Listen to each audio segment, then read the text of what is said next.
Hey dear food lovers, welcome back to the channel, your ultimate guide to getting the most out of your Uber Eats experience. Today I'm going to show you how to add a voucher on Uber Eats website. Let's dive right in.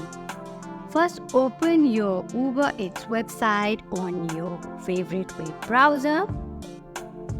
If you're not already logged in, go ahead and sign in.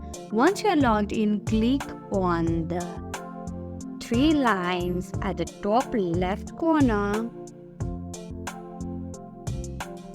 and from the drop down menu select wallet. In wallet section, look for add voucher. Click on it. A new window will appear.